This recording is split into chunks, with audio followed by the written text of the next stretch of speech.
Let's register a copyright with the US Copyright Office. This is something that you don't necessarily need to do because you get copyright protections automatically the second you put it in any tangible form, but you get so many good protections when you do take this additional step. You have the right to sue for copyright infringement, the right to collect attorney's fees, a presumption of ownership, and the right to collect statutory damages.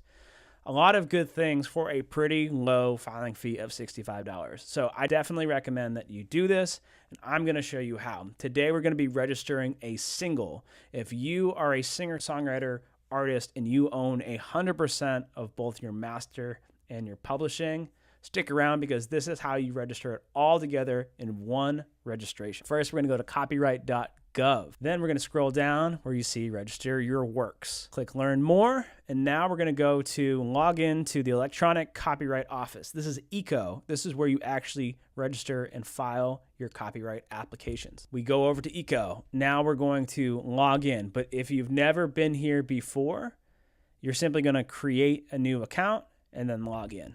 Now, there are a bunch of different forms that you can use to register a copyright depending on the type of work, if it's published or unpublished. Here, we're going with the easiest way. This is the standard application, and this is the way that you get both the sound recording and the composition all in one registration. So I recommend it. And again, this is going to require you to be the owner of both the sound recording and the composition. We're going to start with a standard application. Click Start Registration. Now for the type of work, we are registering a sound recording, and then we will add lyrics and music, aka the composition. But if you just wanted to register the composition, you go to Work of Performing Arts. So we're going to go to Sound Recording and click Continue. Now we are going to add the title of the work. Since this is a single, we're going to select Title of Works Being Registered.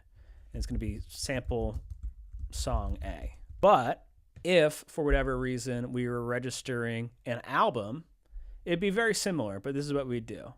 We would edit this to title of work being registered being album title A, and then we would add a new work, and it would be contents title. And this would be song track 1. You'd continue that until you made it all the way through the rest of the album. Again, we're just going to be registering a single today, so sample single A. We confirm that that's correct. Click Continue.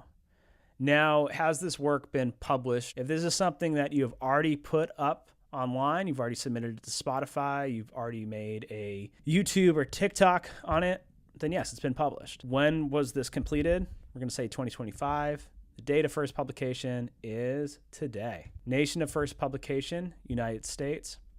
And here, this is optional, but I always tell people, as a music lawyer, give as much information as you possibly can that identifies your work. Here, since we're registering the sound recording, it's not a bad idea to add the ISRC. This is the digital fingerprint that identifies the sound recording. And you can find this through your distributor. And if you can't find that, then go to isrcfinder.com, copy and paste your Spotify song link, and it'll spit that out for you. And then add the ISRC.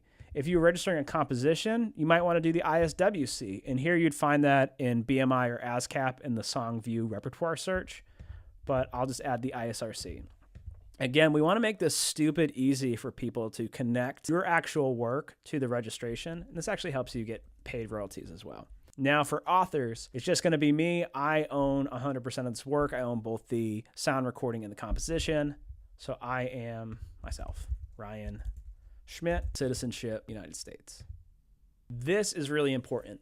This is where you get the protections of both the sound recording and the underlying composition in one registration. Otherwise, you would have to register the sound recording as one registration, the composition as one registration, and pay two $65 filing fees. I'm going to save you that money right now if you do this. But again, the author of the sound recording and the composition have to be exactly the same. So if I was the owner of the master 100%, but I was only a 50-50 of the composition, the authorship is not the same. But since I own 100% of both, then I can do this. So I click sound recording because I am the author of the sound recording, but I'm also going to add lyrics and music. See it right here. And now by simply adding that in the other, I have now registered for both the sound recording and the underlying composition. So that's me. I'm the author. Next is going to be claimants. This is going to be anybody that has the right to claim copyright and to exploit the copyrights. For me, again, I own 100% of this, but if I had signed a publishing deal or I signed a record deal, that could potentially allow them to list themselves as a claimant. For me, I'm going to add my name.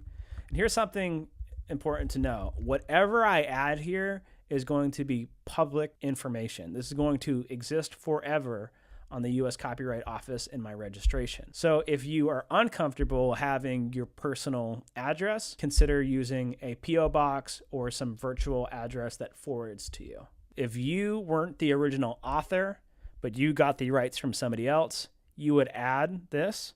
Maybe it was a contract that gave you the rights.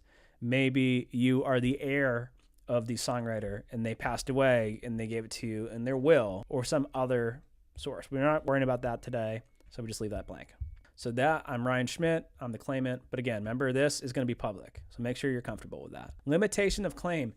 If you have anything that you are not trying to claim, whether it's an AI loop, it's a BeatStars beat, it's something else, it's some work from the public domain that you don't 100% own, you would disclaim it here and you would just say, my registration is going to cover everything except for what I am saying I don't want to be covered. Here I wrote and recorded everything, so we don't need to fill this out.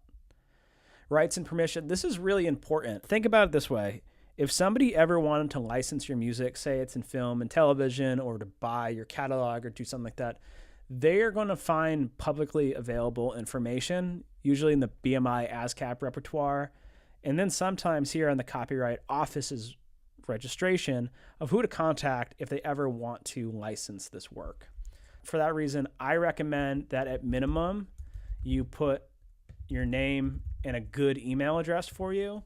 But you can put as much information as you're reasonably comfortable adding to make sure that folks can contact you if they ever want to get the rights and permissions. Correspondent, this is the person that the U.S. Copyright Office will email or communicate with if there's ever any issue with this application. And it happens sometimes. Hey, I noticed that you made a typo on the date of first publication. Please correct it. Something like that. But it's whoever you're comfortable with being the go-to person between you, your registration, and the U.S. Copyright Office. Now, this is important. Once your application is approved, you are going to get a nice, fancy certificate in the mail that you have a federal U.S. copyright. This is where they're going to send that to. Make sure that this is where you want to receive the mail to get your certificate. Special handling. It's very, very to request special handling. This is expedited, and it usually isn't automatically granted. You have to show some really good basis for why you want to speed up the registration. But let me tell you this, usually not required. Unless you had some deal that was on the line that you were going to potentially lose if you didn't get these copyrights registered immediately, save this money. It's like $850 expedite a registration. I've had copyright registrations be accepted and mailed to me in as little as 3 weeks and as much as 3 to 4 months. Even then, I don't think that it's worth paying this expedited fee. We certify that everything that is on here is true and correct. Yep, everything I said is true and correct. I'm not actually going to submit this because this is all a fake application. So now we're going to confirm that everything is correct and it looks right. And if I want to go ahead and order this, I am going to click Add to Cart. It's going to take me to a simple checkout box where I will add this to cart. And once I do that, I have now submitted and paid for my application. Again, this application is $65. After you finish that checkout cart, you still need to send them a deposit copy. This is the sound recording that you want to register. And it can be a simple MP3 that you upload and click submit. And then there'll be a little green checkbox that says, yes, you've done it all. And there you have it. Congrats. You have now filed an application to the U.S. Copyright Office for copyright protection. If everything is correct, you should see that approved within 3 to 12 weeks. And now you are the registered copyright owner of that work. Congrats.